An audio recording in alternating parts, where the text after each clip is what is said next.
everyone, and welcome to another episode of Equals. This is Nadia. Hello, everyone. This is Liz. Welcome to our season 4 wrap up. It's just us co hosts today. No one extremely famous. Except Max and Nabil, right, Nadia?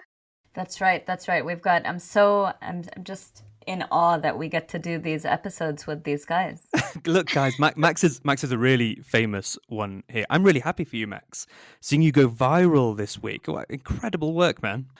Did I? I didn't notice. I mean, something like 4,396 likes. But you're not counting. Yeah, I mean, approximately. Yeah, being in the Twitterati is a big responsibility. I've got to say. Yeah. I mean, Nadia, when was the last time you went viral? I just have to say, honestly, I don't feel like I need that constant affirmation that you guys are after, But I have to say, I did retweet you once, Nabil. I got like 50 likes. It was a huge highlight for me. Huge. I mean, that is. I mean, look at what we can achieve when we come together, Nadia. Teamwork makes a dream work. Friends out there, thank you for joining us for this season wrap-up of Equals. Can I just ask, are we like Netflix or something? Whose idea was it to have seasons? I mean, other podcasts just go on and on and on, but... Oh, really? Well, I think so, What? yeah. I mean... Liz, is this true? I think we're being misinformed.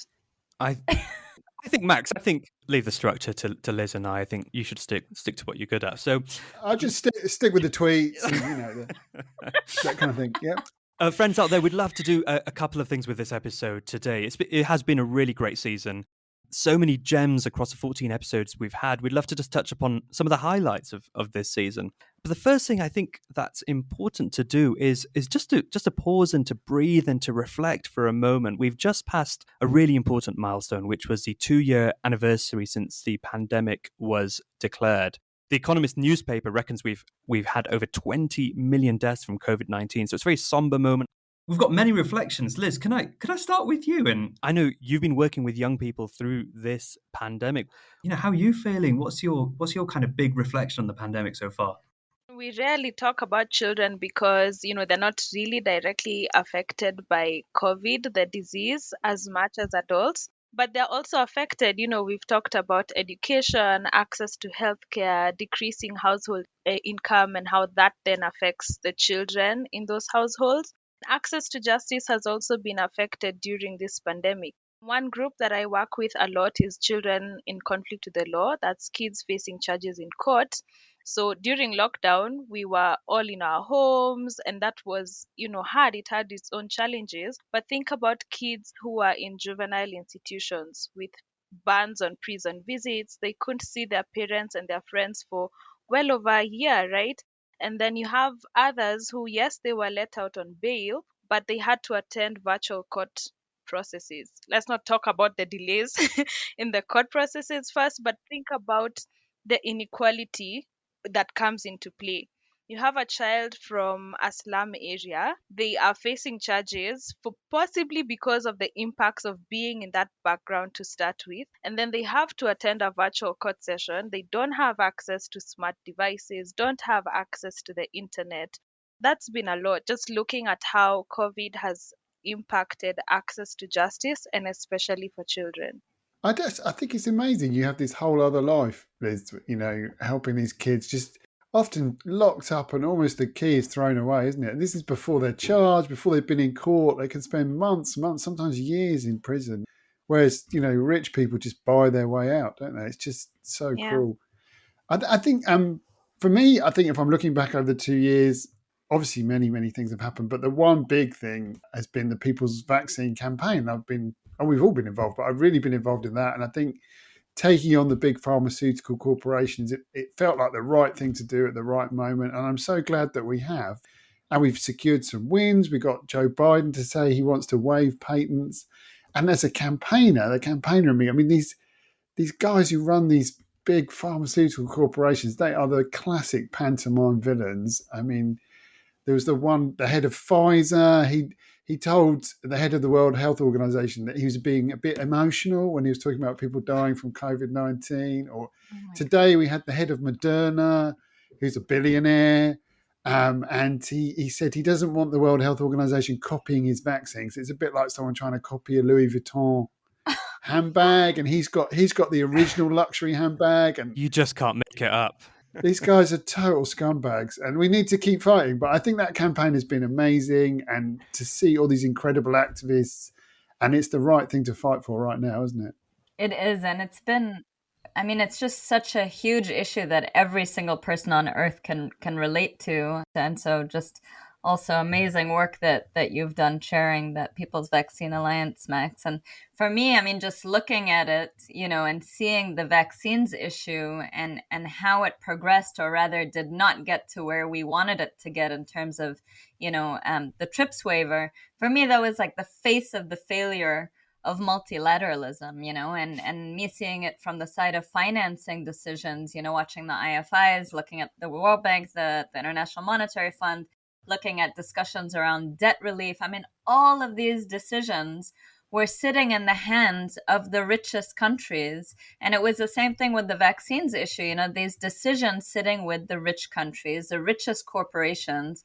And I think while I've always known on a very technical level the imbalance of power in the way our world operates, this pandemic really just showed us how real that power imbalance is, that it's literally a matter of life and death. I agree.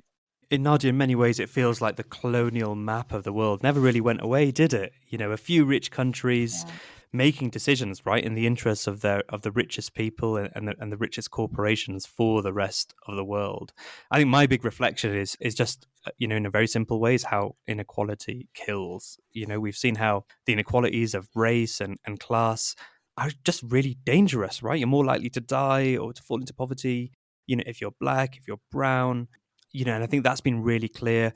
I think the other thing that happened during this pandemic, we also saw the rise of movements. It's been a very long 2 years, but who can forget how Black Lives Matter rose up in the US, but also around the world. We saw it even here in Kenya as well. I think that's heightened the awareness about tackling inequalities.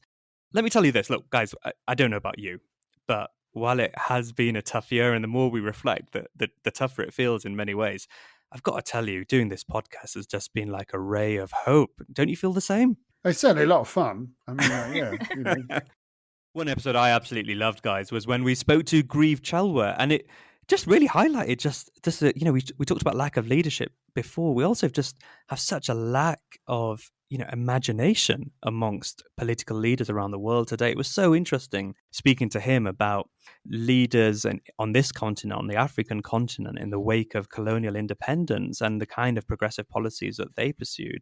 That gave me some hope. Max, what was your favorite episode this season?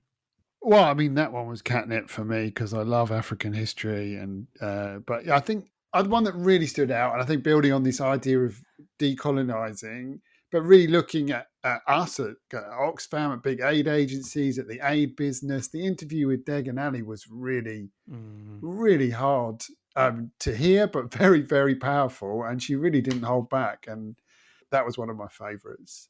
Did you know that was our most listened to Equals episode of all time? Yeah, no, clearly hit a nerve, didn't it? We need to decolonize aid, and it's high time we did it. Yeah, definitely. Max, remember when we talked about buses?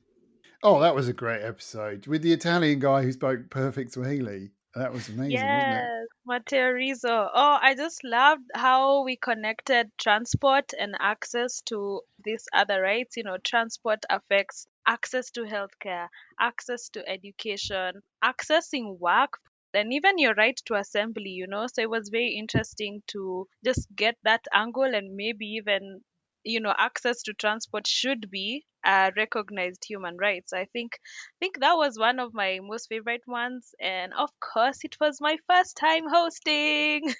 Oh, and you did such a great job, Liz. I loved it. I mean, talking of highlights of this season, just the rise of Elizabeth and Jambi as co-host. You're really, really good and quite scarily good. I mean, yeah, you fight for the human rights of young people, you produce well, you're a great co-host. What else is there to say, Liz? Oh, thank you guys. Talking of greatness, Nadia, some good things happening in Chile. Yes, this hopeful episode for me was the episode that we just did with Noam Titelman. It defines what I want and what, I think we all do this podcast for, is because it's talking about the hope in the fight against inequality. And what is more hopeful than this progressive movement in Chile and this new president, Gabriel Boric, coming in? Very exciting, very exciting. I like how you've done that, Nadia, in true equal style. You've ended us with some hope for the future. Friends out there, we've had an amazing season 4. Thank you very much for tuning in and for joining us on this journey. We also have a wonderful season 5 of Equals coming up. We have a range of episodes planned, from talking about reparations to speaking to some prominent former world leaders to talking to activists in South Africa fighting for a living income. We've got some great stuff coming up. Yeah, guys, thank you so much for joining this season 4 journey. As always, please leave us a review. Follow us on Twitter at Equals Hope. If you prefer to read, please check out equalshope.org. We have all the episode transcripts and amazing blogs on inequality. See you next season. Bye. See you, everyone.